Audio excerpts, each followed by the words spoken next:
Happy May the 4th, or whenever you're watching this. It's Star Wars Day, and I realize I haven't done a Star Wars cocktail yet, so welcome to the first of many. Hello, and welcome to Thirsty Thursday Toys. Today, we're looking at the mainline Boga figure and making a cocktail based on it that I'm calling the Varactyl Cooler. For this drink, you'll need gin, a melon liqueur, a lemon lime soda, blue curacao, orange juice, and grenadine. In a shaker with ice, add a 1/4 ounce of orange juice, a 1/2 ounce of gin, 1.5 ounces of a melon liqueur, a 1/2 ounce of blue curacao, and a 1/2 teaspoon of grenadine. Give it a good shake, pour it over ice into your final glass, and then pour in about 3 ounces of a lemon lime soda. Then add a drop of blue curacao to another 1/2 ounce or so of gin, and slowly pour that over the back of a spoon to layer that on top of the rest of the drink. Then all that's left to do is enjoy. Cheers. This is the Hasbro Boga and Obi-Wan set from 2005's Revenge of the Sith. Not the only Boga figure out there, as there was at least the miniature, the tactics, the Burger King plush. I'm not counting the Lego one, but this one is definitely my favorite. This set comes with Boga herself, an Obi-Wan designed to ride, and the blue lightsaber. Let's get Obi-Wan out of the way. For articulation, he's got rotation in both wrists, a few joints for both of his shoulders, a full 360 at the waist and at his neck, and most of these joints are pretty loose.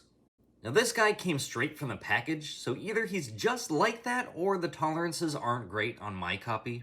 He features no articulation in the legs and is therefore in this permanent sitting pose. Or crouching? He can still stand just fine. His lightsaber has this really thin hilt that bends if you look at it sideways and kind of goes in either hand. Or rather, it can go in both hands, but the grip is really loose. Now, I'm of course judging this figure compared to the multitudes of Obi-Wans that have come out in the past almost 20 years, but this figure does scale with the Jurassic Park Hammond collection, so that's fun. Boga, on the other hand, I guess actually also scales with the Hammond collection, so that's even more fun. I just love this creature design. I like creatures that are reptilian and beaky, and Boga absolutely fits the part. The feathers on the crest and along the back aren't blue like they should be, and it has this really dark wash to the paint, but I still like the coloration despite the inaccuracy. The main body is plastic, but the head, tail, saddle, and limbs are all rubber, with the neck being an extra thin rubber for the sake of the action gimmick. You can rotate the back legs, but everything else is tied to that action gimmick, which works like so. When you pull the tail, the front legs rotate up, the head rears back, and the jaw opens. You can open the jaw manually, but it's on a spring and will snap shut once you let it go. You can also have it cock its head to the side by twisting the tail.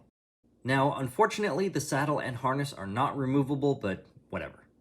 The tail is curved, and I'm not sure if it was specifically designed that way, or if it's supposed to be a straight tail that has been stuck curved inside this box for almost 2 decades. Either way, I still love this basilisk protoceratops looking thing. Star Wars has a whole wide universe of creatures, and Varactyls are definitely one of my favorite species. But you know what they say, there's always a bigger fish. Let me know what Star Wars creatures I should match a cocktail with next, and in the meantime, thanks for watching, may the Force be with you, and always drink responsibly.